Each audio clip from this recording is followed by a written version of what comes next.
سہیل عالم اللہ اکبر جی شکریہ. فاتحہ کرنا کیسا ہے؟ دیکھیے فاتحہ سے مراد یہ ہوتا ہے قرآن کریم پڑھ کر کے یا قرآن کریم کی کچھ صورتیں کچھ آیتیں پڑھ کر کے ہم اپنے مرحومین کو ایصال ثواب کرتے ہیں. اس میں کوئی حرج کی بات نہیں ہے، علماء نے اس کی اجازت دی ہے. کسی کو قرآن کریم پڑھ کر کے ایصال ثواب کرنا جائز ہے، اس کی اجازت ہے، اور مرحومین کو اس سے نفع پہنچتا ہے، فائدہ پہنچتا ہے. جیسے ہم میت کی طرف سے صدقہ خیرات کریں اسے ثواب پہنچتا ہے، میت کی طرف سے مسجد بنوا دیں اس کو ثواب پہنچتا ہے، میت کی طرف سے رفاہ عام کا ہم کوئی کام کروا دیں، کوئی مہمان خانہ بنا دیں، کوئی سرائے بنا دیں، کہیں نل لگوا دیں، کوئی پیڑ لگا دیں، کوئی بھی صدقہ خیرات کا ہم کام کرتے ہیں تو جیسے میت کو اس سے فائدہ پہنچتا ہے، ثواب ملتا ہے، تو ایسے ہی اگر ہم قرآن کریم کی آیتیں صورتیں پڑھ کر کے میت کو ایصال ثواب کرتے ہیں، علماء نے کہا ہے کہ یہ عمل جائز ہے. لیکن بس یہ اتنا ہی ہونا چاہیے کہ ہم نے سورہ فاتحہ پڑھی، سورہ اخلاص پڑھی، اور دوسری صورتیں جو ہم کو یاد آتی ہیں تو ان کو پڑھ کر کے ایصال ثواب کر دیا جائے تو پہنچ جاتا ہے. اس کے ساتھ میں جو لوگوں نے اور دوسری چیزیں ملائی ہوئی ہیں کہ سامنے اگربتی ہونی چاہیے، سامنے کوئی میٹھا ہونا چاہیے، اور سامنے پانی ہونا چاہیے، پھر ان پہ پڑھ کے دم کرو، پھونکو، پھر مخصوص طریقوں سے دعا مانگو. یاد رکھیے یہ فاتحہ کا طریقہ نہیں ہے. بس یہ ہے قرآن پڑھا اور اپنا دعا کر دی کہ یا اللہ جو میں نے پڑھا اس کا ثواب فلاں فلاں مرحوم کو پہنچا دے. بس یہ ہے ایصال ثواب کی حقیقت. اور اس کی جائز کی دلیل یہ ہے، فاتحہ جو آپ نے کہا ہے تو یعنی ایصال ثواب کرنا، اس کے جائز ہونے کی دلیل یہ ہے نبی کریم صلی اللہ علیہ وسلم کی ایک حدیث ہے، غالباً مجمع الزوائد کی روایت ہے کہ اقروا علی موتاکم یاسین، اپنے مرنے والوں پر یاسین پڑھا کرو. اقروا علی موتاکم یاسین، کہ اپنے مرنے والوں پر یاسین پڑھا کرو. مطلب یہ ہے کہ یاسین یا اس جیسی دوسری صورتیں پڑھ کر کے میت کو ایصال ثواب کیا جا سکتا ہے. جیسے روپیہ پیسہ صدقہ خیرات کرنے سے میت کو ایصال ثواب پہنچتا ہے، اس کا فائدہ پہنچتا ہے، تو ایسے ہی قرآن کریم کی آیتیں صورتیں پڑھ کر کے بھی میت کو ایصال ثواب ہوتا ہے. تو یہ فاتحہ کا طریقہ ہے اور یہ اس کی دلیل ہے. بنت عبدالواحد السلام جی وعلیکم السلام. آگے چلیے. محمد کہہ رہے مفتی صاحب کیا کھڑے ہو کر پانی پینا کیا ہے؟ کوئی کہتا ہے افضل ہے. دیکھیں صرف زمزم کا جو پانی ہے اس کو کھڑے ہو کر کے پینے کی بات آتی ہے، چونکہ حضور صلی اللہ علیہ وسلم سے اس کا کھڑے ہو کر کے پینے کے سلسلے میں روایت ہم کو ملتی ہیں. حضرت علی رضی اللہ عنہ سے بھی روایت ہے، اور حضور صلی اللہ علیہ وسلم کے تعلق سے بھی آتا ہے کہ زمزم کا پانی ہے جس کو حضور نے کھڑے ہو کر کے پیا. تو اس کے بارے میں علماء کہتے ہیں کہ مستحب ہے کہ زمزم کو کھڑے ہو کر کے پیا جائے. جائز دونوں طریقے ہیں، آپ بیٹھ کر کے پی لیں، کھڑے ہو کر کے پی لیں، جائز تو دونوں ہیں، لیکن مستحب یہ ہے کہ کھڑے ہو کر کے پیا جائے زمزم. زمزم کو چھوڑ کر کے جو نارمل پانی ہم لوگ پیتے ہیں اس میں سنت یہ ہے کہ بیٹھ کر کے پیے. سنت کیا ہے کہ بیٹھ کر کے پیے، کیونکہ کھڑے ہو کر کے پینے کی صورت میں سائنس کے اعتبار سے، آج سائنس اس کو پروف کرتا ہے کہ سائنس کے اعتبار سے کئی سارے نقصانات ہیں. خاص کر کے جو ہمارا دل ہے، جو ہمارا ہارٹ ہے، جگر ہے، اس پہ پانی کا پریشر جاتا ہے اور اثر پڑتا ہے، تو بہت سارے چانسز ہوتے ہیں بیماریوں کے پیدا ہونے کی. اس لیے سنت یہ ہے نارمل پانی کو کہ بیٹھ کر کے پیا جائے، 3 سانس میں پیا جائے، دیکھ کر کے پیا جائے، بسم اللہ پڑھ کر کے پیا جائے، پینے کے بعد الحمدللہ کہا جائے. یہ وہ باتیں ہیں کہ جن کا ثبوت حضور صلی اللہ علیہ وسلم سے ہے. تو نارمل پانی کو بیٹھ کر کے ہی پینا چاہیے، الا یہ کہ آپ کسی ایسی جگہ ہو کہ جہاں بیٹھنے کی جگہ نہ ہو. آپ کسی ایسی جگہ ہیں کہ جہاں بیٹھنے کی جگہ نہ ہو، کہیں پانی پڑا ہوا ہے، کچرا پڑا ہوا ہے، کوئی اور چیز ہے کہ جہاں آپ بیٹھ کر کے نہیں پی سکتے ہیں، تب تو ایک الگ مسئلہ ہے. نہیں تو بہتر یہی ہے کہ آپ پانی کو بیٹھ کر کے ہی پئیں. اصل یہی ہے، سنت یہی ہے. آگے چلیے. مسز مفتی بدر، اچھا ہماری اہلیہ کا سوال ہے، کہتی ہیں پہلا علماء کی فضیلت یا دلیل ہے، پر دوسرا تیسرا چوتھا پانچواں کلمہ کیا دلیل ہے؟ کیا دلیل ہے؟ علماء نہیں، کلمہ ہوتا ہے. اچھا پہلا دوسرا تیسرا. دیکھیں پہلا کلمہ تو من جانب اللہ ہے، لا الہ الا اللہ محمد رسول اللہ. اس کو تو پڑھے بغیر کوئی مسلمان ہی نہیں ہو سکتا ہے، ٹھیک ہے. اور اس کو تو افضل الذکر اس کو کہا گیا ہے کہ بھئی سب سے افضل ذکر کیا ہے؟ کلمہ طیبہ لا الہ الا اللہ ہے. تو یہ تو افضل الذکر ہے، اس کے بہت سارے فضائل ہیں. دوسرا کلمہ اس میں شہادت کی گواہی ہے، جو حضور صلی اللہ علیہ وسلم کی شہادت کی گواہی دے، انشاءاللہ قیامت کے دن حضور صلی اللہ علیہ وسلم اس کی شفاعت فرمائیں گے. تیسرے کلمے کی بھی، تیسرا کلمہ جو ہم پڑھتے ہیں سبحان اللہ والحمدللہ ولا الہ الا اللہ واللہ اکبر، اس کی بھی بہت ساری فضیلتیں ہیں. خاص کر کے حضور صلی اللہ علیہ وسلم نے بازار وغیرہ میں پڑھنے کی اس کی بڑی فضیلت بیان فرمائی ہے کہ آدمی بازار کے اندر ہے یا کوئی اور ایسی جگہوں پر ہے کہ جہاں چیزیں آدمی کو دنیا میں مشغول کر سکتی ہیں، تو ایسی جگہوں پر تیسرا کلمہ پڑھنا چاہیے. تیسرا کلمہ پڑھنا چاہیے، اور یہ آدمی کے ذہن میں یکسوئی پیدا کرنے کے لیے، اللہ کا دھیان، دل جمی پیدا کرنے کے لیے بڑا معاون ہے، بڑا مفید ہے. تو اس لیے تیسرا کلمہ پڑھنا چاہیے ایسے مواقع پر، ٹھیک ہے۔ چوتھا کلمہ، پانچواں کلمہ جو ہمارے دیار میں ہے، جو ہمارے دیار میں چوتھا پانچواں کلمہ پروپر بنایا ہوا ہے، یہ کسی مستقل حدیث میں نہیں ہے، کسی ایک حدیث میں پورا کا پورا کلمہ ہو ایسا نہیں ہے، بلکہ الگ الگ احادیث میں کچھ ٹکڑے ہیں، جیسے چوتھے کلمے میں پورا ایک کلمہ ہے تو وہ 3 ٹکڑوں میں الگ الگ حدیث میں آیا ہوا ہے، تو ان تینوں ٹکڑوں کو ملا کر کے چوتھا کلمہ بنا لیا گیا ہے۔ پانچواں کلمہ ہے تو تھوڑا تھوڑا جوڑ کر کے لوگوں کے فائدے کے لیے اس کو ایک کلمہ بنا لیا گیا ہے۔ باقی یہ ہے کسی حدیث میں کہ 5 کلمے ہوتے ہیں، 6 کلمے ہوتے ہیں، کسی حدیث میں ایسا نہیں ہے۔ پہلا کلمہ ہے اس کا ثبوت ہے، دوسرا کلمہ ہے اس کا ثبوت ہے، تیسرا کلمہ ہے اس کا بھی ثبوت ہے احادیث سے، لیکن چوتھا پانچواں جو کلمہ ہے وہ مستقلاً ایک کلمے کی صورت میں کسی حدیث سے اس کا ثبوت نہیں ہے، بلکہ مختلف حدیثوں میں مختلف ٹکڑے تھے۔ علماء نے کہہ لیجیے لوگوں کو یاد دہانی کے لیے یا لوگوں کے ایمان کو بنانے کے لیے، اللہ کے صفات لوگوں کے ذہن میں جمانے کے لیے اس کلمے کو ترتیب دیا ہے کہ لوگ اس کو پڑھیں گے، اس کے معنی سمجھیں گے تو ان کا ایمان و یقین مضبوط ہوگا، اللہ کی وحدانیت کے بارے میں، اللہ کی قوت و طاقت کے بارے میں، اللہ کی کبریائی اور عظمت کے بارے میں لوگوں کے دل میں دھیان پیدا ہوگا۔ اس وجہ سے یہ چوتھا اور پانچواں کلمہ ترتیب دیا گیا ہے۔ حدیث میں اتنا لمبا کلمہ کسی میں نہیں ہے، نہ چوتھا ہے نہ پانچواں ہے، ٹھیک ہے۔ تو اس لیے ان کی فضیلت کا بھی سوال پیدا نہیں ہوتا ہے، تو جب وہ کلمہ ہی نہیں ہے تو فضیلت اس کی کہاں سے آئے گی، ٹھیک ہے۔ باقی تیسرا، دوسرا، پہلا کلمہ ہے، ان کے بارے میں حدیث میں کئی ساری فوائد ان کے ملتے ہیں ان کے پڑھنے سے۔ جی آگے چلیے، محمد کہہ رہے ہیں ابو داؤد میں بھی ہے روایت۔ اچھا جی ٹھیک ہے، شکریہ بتانے کے لیے کہ ابو داؤد کے اندر بھی روایت ہے۔ آگے چلیے، سا کہہ رہے ہیں اگر کسی فیمیل کا انٹرسٹ میل کے ساتھ فیمیل یا فیمیل میں بھی ہو، ان کے ساتھ بدفعلی کی ہے جس سے رشتہ ہو نہ ہو تو توبہ کرتی ہوں، مگر اگر ایسی توبہ کر لی جائے پھر کبھی اس گناہ کریں نہ جائے، کیا کہتے تو وہ اسلام میں باہر تو نہ ہوئی اور وہ لڑکے کو اس بارے میں بنا بتائے نکاح کر سکتی ہے توبہ کے بعد میں؟ اگر کسی فیمیل کا انٹرسٹ میل کے ساتھ فیمیل یا فیمیلز میں بھی، دیکھیے جو آپ نے جو یہ جنسی جو مسئلہ آپ نے ذکر کیا ہے، یعنی کسی عورت کیا جیسے مرد کے ساتھ بدفعلی کرتا ہے، تو اسی عورتوں میں بھی عورتوں کی طرف اٹریکشن ہوتا ہے، جسے انگلش میں لیسبین جس کو کہا جاتا ہے، انگلش کا ورڈ ہے لیسبین جس کو کہا جاتا ہے، مطلب یہ ہے کہ ان کو مردوں میں انٹرسٹ نہیں ہے، عورتوں میں، یعنی عورت کو عورت میں انٹرسٹ ہوتا ہے۔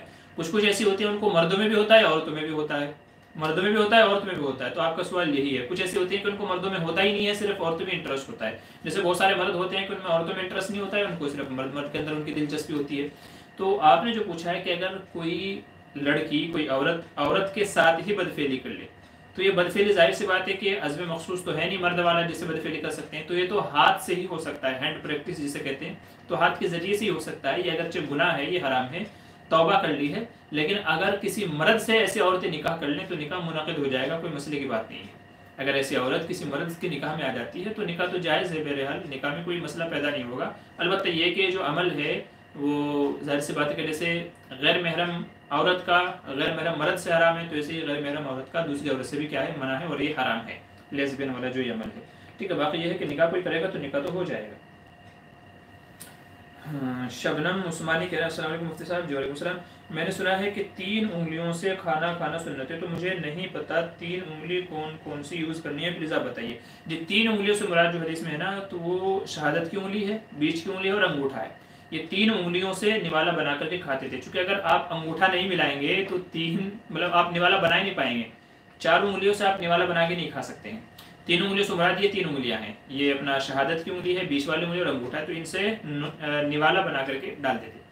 3 انگلیاں اس وجہ سے ہیں کہ ان میں چھوٹا لقمہ بنے گا، تھوڑا کھانا آئے گا، تو آدمی کے پیٹ میں تھوڑا کھانا جائے گا، کم کھانا جائے گا، آدمی کم کھانا کھائے گا۔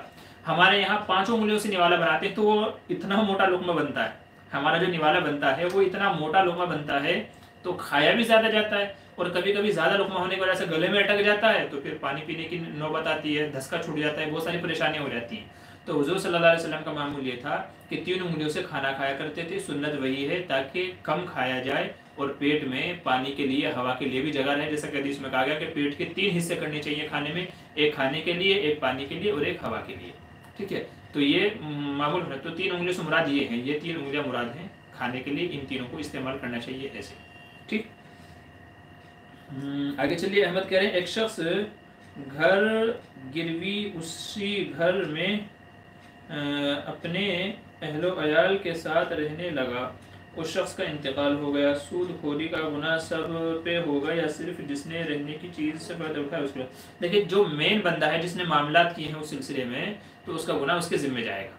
باقی یہ ہے جب اس کا انتقال ہو گیا ہے تو اس کے جو وارثین ہیں ان کو چاہیے کہ اس گروی والی چیز کا استعمال نہ کریں بلکہ فوراً اپنے رہنے سہنے کا کہیں اور دوسری جگہ پہ انتظام کریں.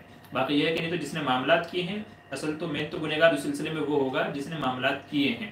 ٹھیک ہے. لیکن اس کے بعد میں اگر گھر والے برابر اس کے اندر رہ رہے ہیں جبکہ ان کو پتہ ہے کہ استعمال نہیں کرنا چاہیے گناہ ہے تو پھر وہ بھی اس گناہ کے زمرے میں آئیں گے. تو اس لیے جیسے ہی اس شخص کا انتقال ہو جائے اپنے رہنے کا انتظام کہیں اور کریں.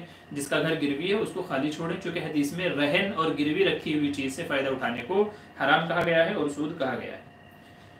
آگے چلیے. شبنم عثمانی پوچھ رہی ہیں اور مفتی صاحب سفر میں نماز چھوٹ گئی, اس کی نیت گھر پہ آ کر کیسے کریں گے اور کتنی رکعت پڑھیں گے؟ دیکھیں سفر میں 2 رکعت ہوتی ہیں 4 رکعت والی, تو قصر نماز جس کو کہتے ہیں.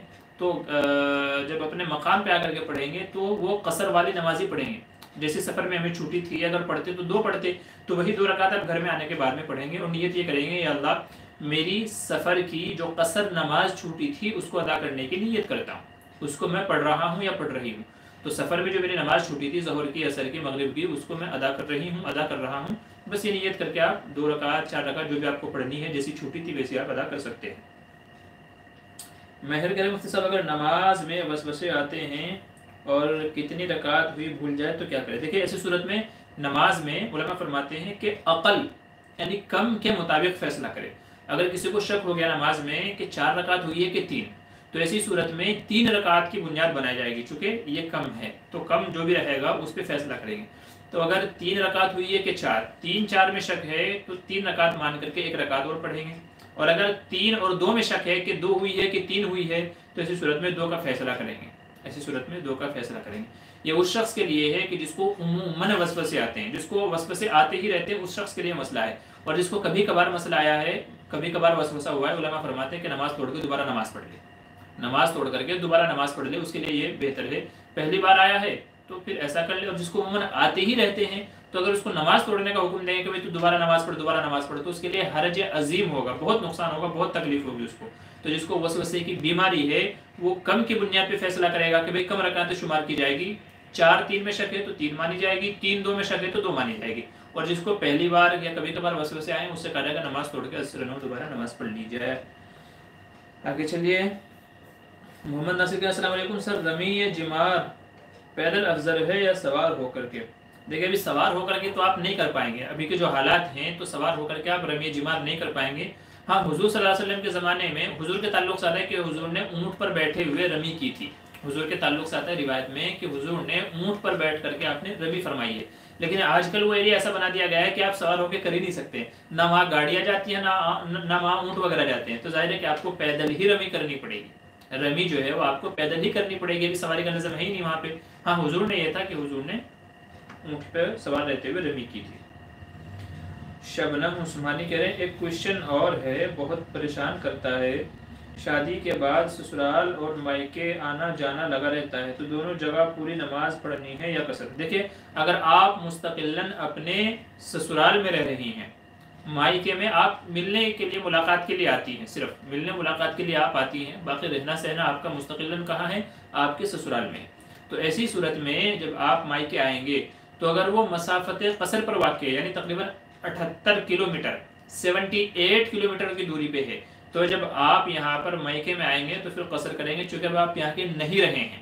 جب آپ کی شادی ہو کر کے دوسری جگہ چلی گئی ہیں اور آپ دوسری جگہ رہتی ہیں تو وہاں کی رہنے والی مانی جائیں گی, یہاں سے پھر آپ کا تعلق نہیں رہا ہے. یہاں تو آپ ملاقات کے لیے آ رہے ہیں, ٹھیک ہے. تو اگر ایسا ہے تب تو یہ مسئلہ ہے کہ آپ مائکے میں آ کر کے قصر کریں گے.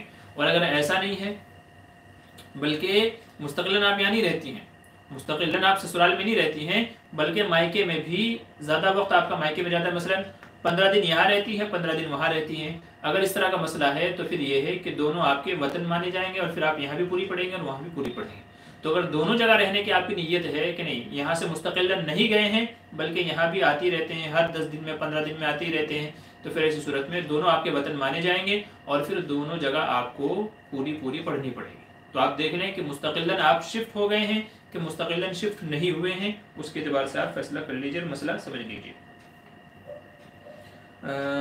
ساگر شکریہ، آپ نے بتایا نکاح ہو جائے گا ایسی عورت کا جس کا انٹرسٹ میل فیمیل یا فیمیل دونوں میں ہو، اور یہ بھی بتا دیں اسلام سے باہر تو نہیں ہوئی۔ دیکھیے یہ فعل گناہ ہے، حرام ہے، لیکن اسلام سے باہر نہیں ہوں۔ یہ جو فعل ہے، یہ جو کام ہے، یہ جو حرکت ہے، یہ گناہ ہے، لیکن اسلام سے اس کا تعلق، مطلب اسلام سے باہر آپ نہیں ہوں گے، ٹھیک ہے۔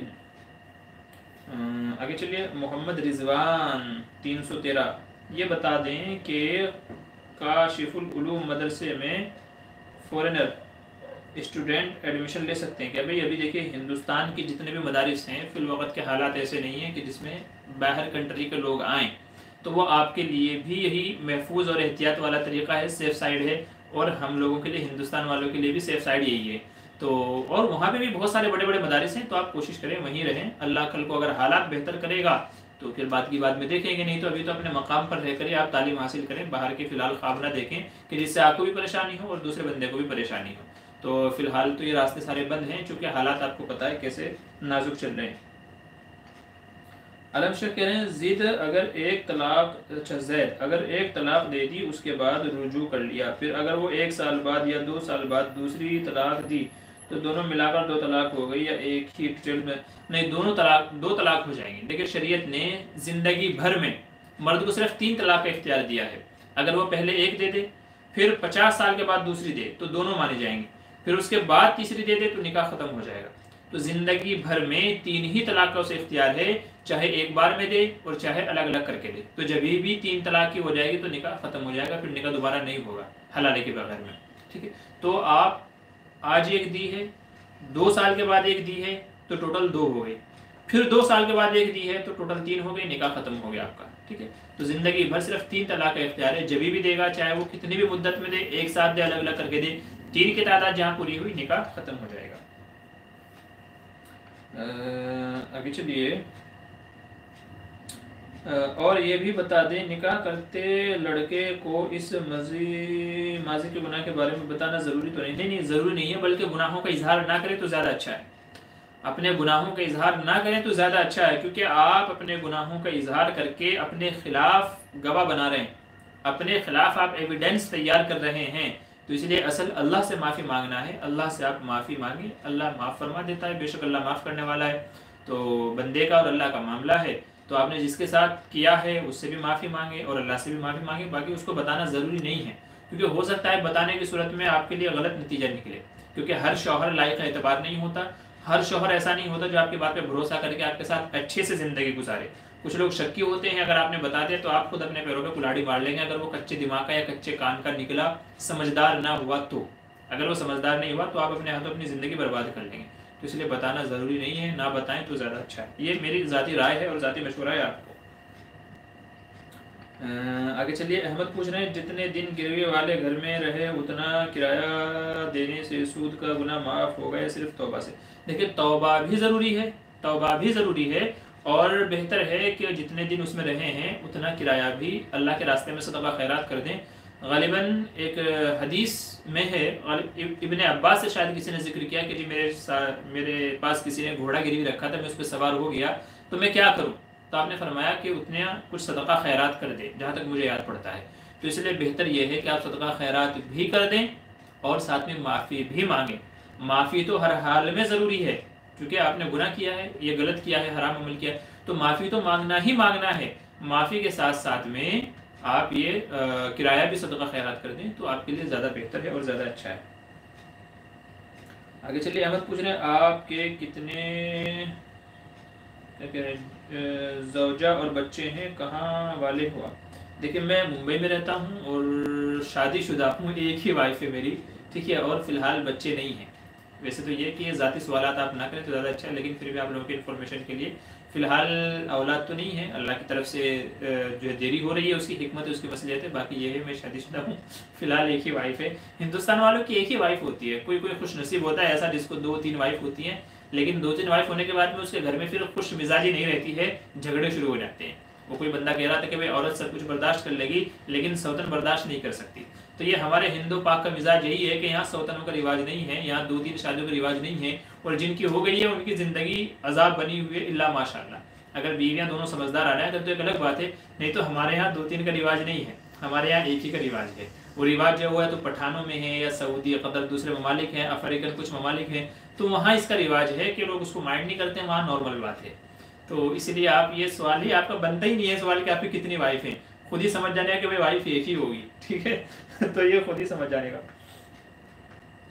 اچھا ماجد انصاری کہہ رہے ہیں السلام علیکم. جی وعلیکم السلام. حضرت لڑکے لمبے بالوں کے باندھ کر نماز پڑھ سکتے ہیں کیا؟ لڑکی کہہ رہے ہیں کہ لڑکا کہہ رہے ہیں, آپ لڑکے کہہ رہے ہیں کہ لڑکی کہہ رہے ہیں, دونوں سیم طریقے سے لکھا جاتا ہے, لڑکی بھی اور لڑکی بھی. بہرحال عورتیں تو چوٹیاں بنا کر کے اپنی نماز پڑھیں گی, لیکن اگر کسی مرد کے لمبے بال ہیں تو پھر اس کو چوٹی نہیں باندھنی ہے, اور ان کو بالوں کو باندھنا بھی نہیں ہے, بلکہ بال کھلے رکھنے ہیں, کھلے رکھ کر کے ہی نماز پڑھیں تاکہ بال بھی زمین پر سجدہ کریں. تو لڑکوں کو کہہ رہا ہوں, لڑکوں کو بالوں کو باندھنا نہیں ہے اگر کسی کے لمبے بال نہیں, بلکہ کھلے ہی رہنے دینا ہے. عورتوں کی مرضی ہے, عورت تو بلکہ اگر کھلے رکھے گی تو وہ تو باہر دکھ جائیں گے, نماز ہی نہیں ہوگی. عورتوں نے چوٹی وغیرہ باندھ کر کے یا کسی اور ذریعے سے باندھ کر کے پیچھے لٹکا کر کے نماز پڑھے. تو عورتوں کے لیے احتیاط یہ ہے, مردوں کے لیے یہ ہے کہ بھائی بال کھلے رکھ کر کے نماز پڑھیں. تو آپ لڑکے وڑکے استعمال نہ کرا کریں, بلکہ مرد عورت کا لفظ استعمال کیا کریں, وہ سمجھنے میں زیادہ آسان ہوتا ہے. اب لڑکے اور لڑکی دونوں کا سیم انگلش میں سیم طریقے سے لکھا جاتا ہے, لڑکا بھی اور لڑکی بھی, تو اس لیے مرد عورت کا لفظ استعمال کریں زیادہ بہتر. اچھا شبنم عثمانی کہہ رہے ہیں نہیں رہتے سسرال میں ہی ہیں, اگر 15 دن سے زیادہ کے لیے آئیں کبھی مائکے اور 78 کلومیٹر سے کم ہو دوری, تو دیکھیے 78 کلومیٹر سے اگر دوری کم ہے تو پھر آپ 15 دن کے لیے آئیں یا اس سے زیادہ وقت کے لیے آئیں, پھر تو پوری پڑے گی. اگر 78 کلومیٹر سے کم ہے تو پھر آپ پوری نماز پڑھیں گے. آپ 2 دن کے لیے آئیں, 6 دن کے لیے آئیں, کہ 10 دن کے لیے آئیں, کہ 50 دن کے لیے آئیں. اگر کم ہے 78 کلومیٹر سے دور ہے تو اگر 15 دن سے کم کی نیت ہے تو قصر ہے, 15 دن یا اس سے زیادہ کی نیت ہے تو پھر آپ قصر پڑھیں گے, پوری پڑھیں گے. ہاں برابر. تو اگر آپ 78 کلومیٹر دور جا رہے ہیں, 15 دن سے کم رہنے کی نیت ہے تو قصر پڑھیں گے, 15 دن یا اس سے زیادہ کی نیت ہے تو پھر آپ پوری کی پوری نماز پڑھیں گے. اور اگر 78 کلومیٹر سے کم ہے, پہلے ہی ہے, تو پھر آپ پوری کی پوری پڑھیں گے, پھر آپ چاہے جتنے دن کے لیے آئیں.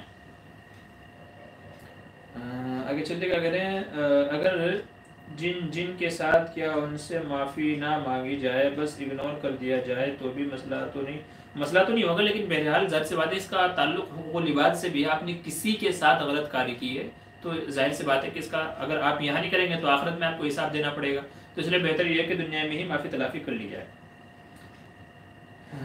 باقی یہ کہ نکاح پہ اس سے کوئی فرق نہیں پڑے گا. مہر کہہ رہے ہیں مجبوری کی حالت میں اگر سود کے پیسے لے سکتے ہیں کیا؟ مجبوری سے کیا مراد ہے؟ اگر گھر میں کھانے پینے کے بھی مسئلے ہیں, کسی کے یہاں دوائی علاج کے لیے بھی پیسے نہیں ہیں, گھر میں کھانے پینے کے لیے راشن پانی کے لیے بھی پیسے نہیں ہیں, تو پھر سودی رقم لینے کی علماء نے گنجائش دی ہے. لیکن اگر سب اچھا چل رہا ہے, ماشاء اللہ چل رہا ہے, پھر آپ اپنی ضرورت کے لیے نہیں, خواہشوں کے لیے, خواہشوں کو ضرورت کی لسٹ میں شامل کر کے آپ اگر چاہتے ہیں تو پھر آپ کے لیے جائز نہیں ہوگا. علماء نے صرف اسی صورت میں اجازت دی ہے جبکہ گھر میں دوائی علاج کے لیے بھی پیسے نہ ہوں, گھر میں راشن پانی کے لیے بھی پیسے نہ ہوں, اور کہیں سے آپ کو ادھار مل بھی نہ سکتا ہو, صرف سود پہ ہی مل رہا ہو, تو اجازت ہے, نہیں تو اجازت نہیں ہے. تبلیغ میں جانا اور تبلیغ کا کام کیسا ہے؟ فی نفسی تو اچھا کام ہے تبلیغ میں جانا. تبلیغ میں کیا سکھاتے ہیں بھائی؟ اللہ سے جڑنا, رسول اللہ صلی اللہ علیہ وسلم کی سنتوں کو, اور کہہ لیجیے نمازوں کی پابندی ہوتی ہے, قرآن سیکھنے سکھانا ہوتا ہے, تو بظاہر تو اس کے اندر کوئی خرابی نہیں ہے. ہاں وہاں جا کر کے آپ اگر کوئی غلط چیز آپ کے مائنڈ میں اگر آ جاتی ہے, جیسے کچھ لوگ ہوتے ہیں کہ وہ اپنے آپ کو پھر ترہ مخا سمجھنے لگتے ہیں, وہ سمجھتے ہیں میں چلا 4 مہینے میں جا کے عالم مفتیوں سے بھی بڑھ گیا ہے, تو وہ چیز غلط ہے. باقی یہ ہے کہ فی نفسی جائز کام ہے, آپ جانا چاہیں تو چلے جائیں, نہیں جانا چاہتے ہیں تو کوئی زبردستی نہیں ہے. باقی یہ ہے کہ جا سکتے ہیں. سہیل عالم کہہ رہے ہیں کیا جو کام غصے سے نہیں وہ پیار سے ہو سکتا ہے؟ جی بالکل ہو سکتا ہے, بلکہ آدمی جو ہے وہ محبت کی بات زیادہ سمجھتا ہے, پیار محبت کی. اگر آپ غصہ دکھاؤ گے تو سامنے والا بھی غصے میں آ جائے گا, نتیجہ کیا ہوگا؟ دونوں طرف سے گرم ہوگا تو شارٹ سرکٹ ہوگا, نقصان ہی ہوگا. ٹھیک ہے, پیار محبت کی بات زیادہ سمجھتی ہے. انداز بیاں اگرچہ بہت خوب نہیں ہے, شاید کہ اتر جائے تیرے دل میں میری بات, اور حضور نے کہا گیا ان من البیان لسحرا, بعض باتیں جادو ہوتی ہیں, مطلب جادو کی طرح اثر ہوتی ہیں, تو وہ پیار محبت والی ہی ہوتی ہیں.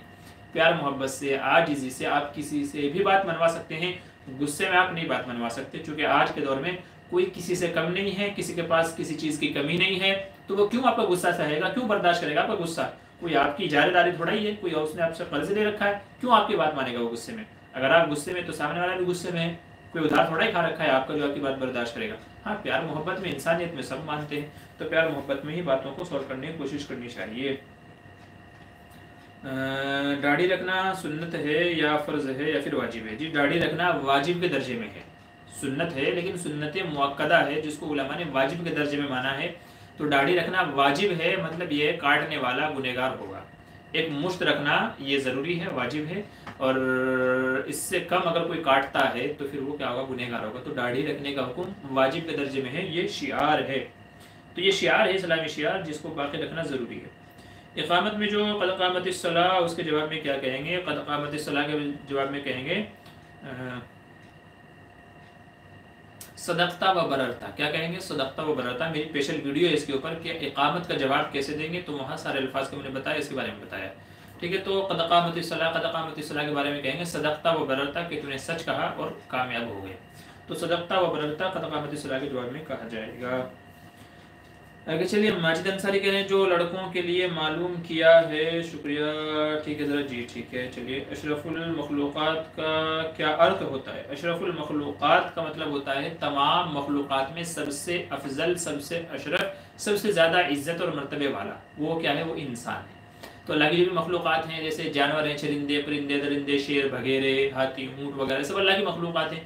ان میں اشرف کے معنی ہے شرافت والا، عزت والا، مرتبے والا، عظمت والا، وہ انسان ہے۔ تو اشرف المخلوقات جب بھی بولا جاتا ہے، اس سے مراد ہوتا ہے انسان، کہ یہ سب سے اشرف ہے۔ چونکہ آدم علیہ السلام کو جب اللہ تعالیٰ نے تمام فرشتوں سے سجدہ کروایا تو سمجھ میں یہ آ گیا کہ اللہ کی ذات کے بعد میں اس کی مخلوقات میں یہ سب سے افضل ہے، تبھی اس کو سجدہ کرنے کا حکم دیا جا رہا ہے۔ تو اشرف المخلوقات سے مراد ہم انسان ہیں، ٹھیک ہے۔ عاطف اسلم کے السلام علیکم مفتی صاحب۔ وعلیکم السلام۔ آج کل بندی کے کیا کہتے ہیں، بینڈی کے سسٹم کیوں نہیں، جبکہ لوگ آج کل بھی سالوں تک باہر رہ جاتے ہیں؟ اچھا، غلام باندیوں کا ہے یہ۔ دیکھیں اصل میں غلام باندی جو آپ کہہ رہے ہیں، غلام باندیوں کا رواج ہے، یہ اسلام کے مزاج کے خلاف ہے۔ غلام باندیوں کا یہ رواج ہے، یہ اسلام کے مزاج کے خلاف ہے، چونکہ غلام باندیوں کو اللہ کی آزادی کا وہ حق حاصل نہیں ہوتا ہے آزادی کے ساتھ میں جو ایک آزاد مرد کو ہوتا ہے۔ مثال کے طور پہ میں آزاد ہوں، میں جو چاہے کر سکتا ہوں، جو چاہے کھا پی سکتا ہوں، جو چاہے پہن سکتا ہوں، جہاں چاہے اپنی مرضی سے جب چاہے جا سکتا ہوں۔ غلام باندی کا یہ ہے کہ جب تک کہ مالک نہیں بولے گا وہ کہیں جا نہیں سکتا ہے، کھا پی نہیں سکتا ہے، اپنی مرضی سے کچھ کام نہیں کر سکتا ہے۔ غلام باندی اپنے مالک کا وفادار ہوتا ہے، جب تک کہ وہ نہیں بولے گا وہ کچھ نہیں کرے گا۔ تو یہ اسلام کے مزاج کے خلاف ہے کہ ادھر نماز کا وقت ہو رہا ہے، آدمی کو نماز کے لیے جانا چاہیے، مگر وہ غلام ہے تو نہیں جا سکتا، کیونکہ مالک نے اجازت نہیں دی ہے کہ جا کر کے تو نماز پڑھے۔ مالک اگر روک دے گا اس کو رکنا پڑے گا، مجبور ہو جائے گا وہ۔ تو یہ اسلام کے مزاج کے خلاف ہے، اس لیے اسلام نے آہستہ آہستہ اس آنے والے رواج کو ختم کر دیا، غلام کو بھی، باندیوں کو بھی۔ حضرت عمر فاروق رضی اللہ عنہ کا مقولہ ہے کہ لوگ تو آزاد پیدا ہوتے ہیں، بچہ جب ماں کے پیٹ سے پیدا ہوتا ہے تو وہ آزاد پیدا ہوتا ہے، تو کہ لوگ تو آزاد پیدا ہوتے ہیں، تم نے کب سے ان کو غلام بنانا شروع کر دیا۔ تو حضرت عمر فاروق رضی اللہ عنہ کا اسی وجہ سے یہ ایک بڑا اعتراض اسلام پہ کیا جاتا ہے غلام باندیوں کا، لیکن اس کا جواب بھی بڑا آسان ہے کہ اسلام غلام باندی کے مزاج کے خلاف یہی وجہ ہے کہ طرح طرح کے کفاروں میں غلام کو آزاد کرنے کی بات کی گئی ہے۔ قسم کا کفارہ ہے غلام کو آزاد کرو، روزے کا کفارہ ہے غلام کو آزاد کرو، زہار کا کفارہ ہے غلام کو آزاد کرو۔ تو اسلام تو لوگوں کو آزادی دینا چاہتا ہے، آزادی دینا چاہتا ہے تاکہ ہر بندہ آزادی کے ساتھ میں اپنی مرضی سے، اپنی خوشی سے جب چاہے جو چاہے کر سکے، اللہ کی عبادت کر سکے، جیسے چاہے رہ سکے، جیسے چاہے فیصلے لے سکے۔ تو غلام باندیوں کا رواج اس لیے نہیں ہے، اس لیے نہیں ہے غلام باندیوں کا رواج آج کے زمانے میں، تو اس کے نقصانات زیادہ تھے۔ شبنم عثمانی کہہ رہے ہیں ایک کوشچن اور ہے، خواب میں دانت گرتے دیکھنا، اس کی کیا تعبیر ہے؟ معذرت چاہتی ہوں مفتی صاحب، آج بہت سارے سوال ہیں، سارے ثواب دینے ہوں گے آپ کو اس پر۔ اچھا، لگتا ہے کہ آج کا جو ہے نا سوالوں کا جو کہتا ہے نا مین آف دی میچ لگتا ہے کہ آج آپ کے کھاتے میں جائے گا۔ دیکھیں خواب میں دانتوں کا گرنا، بعض علماء نے اس کی تعبیر ذکر کی ہے کہ عمر کم ہوگی، عمر کیا ہوگی؟ کم ہوگی. جس نے خواب دیکھا ہے اگر وہ دیکھتا ہے کہ میرے ہی دانت گرے ہیں، اس کا مطلب یہ ہے کہ اس کی عمر کم ہوگی. یہ بعض علماء نے اس کی تعبیر ذکر کی ہے. باقی یہ آپ مجھ سے بعد میں رابطہ کیجیے انشاءاللہ، میں اور مزید دیکھ کر کے اس کی خواب کی آپ کو بتاؤں گا. خواب کی تعبیر جو ہے وہ اصل میں فون پہ رابطہ کر کے معلوم کرنی چاہیے، ایسے معلوم نہیں کرنی چاہیے. ٹھیک ہے، چونکہ کچھ باتیں اور پوچھنے کی ہوتی ہیں، کب دیکھا، کیسے دیکھا، اور کیا کیا دیکھا، اور اس کے ساتھ میں کیا، تو بہت ساری چیزیں معلوم کرنے کی ہوتی ہیں، تو وہ ایسے نہیں معلوم کر سکتے ہیں. تو اس لیے بہتر یہ ہے کہ آپ دن میں، خاص کر دن میں، ظہر کے بعد میں ہم سے بات کرنے کا وقت ہے، ظہر سے لے کر کے رات کے 9-10 بجے تک کے آپ بات کر سکتے ہیں فون پہ، نمازوں کا وقت چھوڑ کر کے. تو آپ تب بات کیجیے گا انشاءاللہ تفصیل سے معلومات کر کے پھر آپ کو جواب دیں گے. باقی یہ ہے کہ صرف دانت گرنا آپ نے بولا ہے تو علماء نے اس کی تعبیر ذکر کی ہے کہ عمر کیا ہوگی؟ کم ہوگی. ماضی کے گناہ کی بات بھی دہرانا نہ چاہیے ہو، بس اس لیے معافی نہ مانگنا کوئی مسئلہ تو نہیں. ارے معافی مانگنے میں دقت کیا ہو رہی ہے آپ کو؟ مجھے یہ سمجھ میں نہیں آ رہا ہے. آپ بار بار معافی نہ مانگنا، معافی نہ مانگنا. آپ نے جرم کیا ہے تو معافی تو مانگو نا یار. اگر وہ بھی نہیں آپ کے اندر تو پھر انسانیت کہاں رہ گئی ہے آپ کی؟ مطلب گناہ کر کے آپ کو کوئی شرمندگی نہیں ہے، کوئی وہی نہیں ہے. اللہ سے بھی معافی مانگو، اس سے بھی معافی مانگو. جا کیا رہا ہے تمہارا؟ جا کیا رہا ہے؟ آپ صرف مطلقاً بول کے معافی مانگو، بھائی گناہ ہو گیا تھا، آپ بھی معاف کریں جو بھی ہوا ہے، اور اللہ سے بھی معافی مانگے. اس میں کیا مسئلے کی بات ہے؟ کیا اس میں اس کی بات ہے کہ بس گناہ کر کے چھوڑ دیں، معافی نہیں مانگ رہے؟ شیطان پھر واپس آپ کو نہیں تو اسی راستے پہ لے کر کے آئے گا. تو اس لیے معافی مانگنا ضروری ہے، بے انتہا ضروری ہے، تاکہ اپنے کو احساس ہو، اپنے کو احساس ہو کہ مجھ سے غلطی ہوئی تھی. معافی مانگنا دراصل اس غلطی کا احساس ہونا ہے، اور انشاءاللہ اس سے پھر بندہ دوبارہ اس چیز کو نہیں کرتا ہے. ٹھیک ہے، تو اصل تو اللہ سے معافی مانگنا ہے، سامنے والے سے معافی مانگنی چاہیے. شبنم عثمانی کہہ رہے ہیں ہمارے نبی کس طرف کی مانگ نکالا کرتے تھے؟ میں نے سنا ہے جی بیچ کی مانگ نکالتے تھے. آپ نے صحیح سنا ہے، بیچ میں سے آدھے بال ادھر اور آدھے بال ادھر، تو بیچ کی مانگ نکالا کرتے تھے. Sohail okay, good night, have a sweet dream. جی شکریہ، جزاک اللہ. آپ کو بھی جو ہے اللہ آرام و راحت کی نیند عطا فرمائے. جو جانا چاہے وہ جا سکتا ہے، کیونکہ وقت کافی ہو گیا ہے، 10:30 ہو رہے ہیں ابھی، تو کہیں کہیں جلدی سونے کا رواج ہوتا ہے. احسان شبیر السلام علیکم. جی وعلیکم السلام. کہہ رہے ہیں دعا for me and my family. جی اللہ تعالیٰ آپ کی تمام مشکلات کو حل فرمائے، ختم فرمائے، آپ کے مسئلوں کو آسان فرمائے، اور اپنے خزانہ غیب سے آپ کی مدد کی شکلیں اور صورتیں پیدا فرمائے. جو بھی مسئلے ہیں اللہ سب کو ختم فرمائے.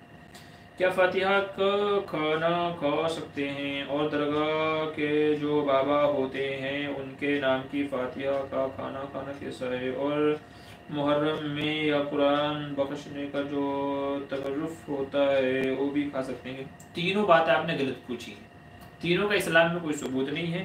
آپ نے جو فاتحہ ہمارے یہاں جو آج کل چلتی ہے، جو رواج میں جو چلتی ہے، جو آپ پوچھ رہے ہیں، اس کا بھی ثبوت نہیں ہے. اور باباؤں کے کھانے کی جو فاتحہ آپ نے کہی ہے اس کا بھی کوئی ثبوت نہیں ہے. اور محرم میں بخشنے کا جو آپ نے بولا وہ بھی، ان تینوں کا اسلام میں دور دور تک ثبوت نہیں ہے. نہ حضور سے کبھی ثابت ہے، نہ آپ کے بعد صحابہ سے ثابت ہے، نہ بزرگان دین سے ثابت ہے. کہیں سے کہیں تک بھی اس طرح کے کھانے کے فاتحہ کا ثبوت نہیں ہے. اس لیے علماء نے منع فرمایا ہے اس طرح کے پروگراموں میں بھی شرکت نہ کریں، اور اگر اس طرح کا کہیں سے کھانا وغیرہ آتا ہے اس کو بھی نہ کھائیں. اس سے دل کے اندر ظلمت پیدا ہوگی، اندھیرا پن پیدا ہوگا اس سے. ٹھیک ہے، چونکہ وہ ایک رسم و رواج بنا لیا گیا ہے. اسلام رسم و رواج کا نام نہیں ہے. اسلام رسم و رواج کا نام نہیں ہے، بلکہ جو ثابت ہے حضور سے، قرآن سے، حدیث سے، صحابہ کے عمل سے جو ثابت ہے وہ اصل دین ہے. اسی کو فالو کرنا ہے اور کامیابی اسی میں ہے. ٹھیک ہے، تو اس لیے یہ چیزیں آپ نے جو ساری باتیں پوچھی ہیں ساری غلط ہیں. شرمندگی ہے، اللہ سے معافی مانگ لی ہے، بٹ یہ ہے کہ جن کے ساتھ کیا تھا اس میں سے کچھ سے اب کوئی رابطہ نہیں رکھنا ہے، رکھا ہوں ہے اس لیے. ٹھیک ہے، بہرحال آپ کا دل جو گوارا کرے. بھی کیا کروں، آپ اتنا لمبا لمبا پوچھ رہے ہیں، تو اللہ سے تو معافی ضروری ہے ہی. ٹھیک ہے، تو اللہ سے معافی مانگتے رہیں بس. آپ ہو سکتا ہے اللہ تعالیٰ معاف فرما دے، بس آخری بات یہی کہوں گا. ٹھیک ہے، باقی تو یہ ہے کہ اصل تو وہی ہے کہ کیونکہ حقوق العباد جب تک کہ معاف نہیں ہوتے جب تک کہ بندوں سے بھی معافی نہ مانگ لی جائے. تو حقوق العباد کے لیے ضروری ہے کہ بندوں سے بھی معافی ہو اور اللہ تبارک و تعالیٰ سے بھی معافی ہو، اس کے بعد جا کر کے حقوق العباد معاف ہوتے ہیں. چلیے اچھا، آپ حضرات سے گزارش کرتا چلوں کہ ہمارا ایک اور چینل ہے مفتی بدر موٹیویشنل اسپیکر. تو ڈسکرپشن میں ہم نے اس کا لنک ڈالا ہوا ہے جس پہ ہماری شارٹ ویڈیو اور لائف سوال جواب پروگرام بھی اس میں ہمارا ہوتا ہے. تو خاص کر جمعرات کو ہم کبھی کبھی اس پہ لائف سوال جواب پروگرام کرتے ہیں. تو آپ حضرات سے گزارش ہے کہ آپ ڈسکرپشن میں سے لنک دیا ہوا ہے، تو برائے کرم آپ اس کو بھی چینل کو ہمارے سبسکرائب کر لیجئے. ٹھیک ہے، تو شارٹ ویڈیو کو دوسرے اور بہت ساری چیزیں آپ کو وہاں سے معلوم پڑ جائیں گی. ٹھیک ہے، تو ڈسکرپشن میں لنک ہے، وہاں سے آپ اس کو سبسکرائب کر لیجئے گا.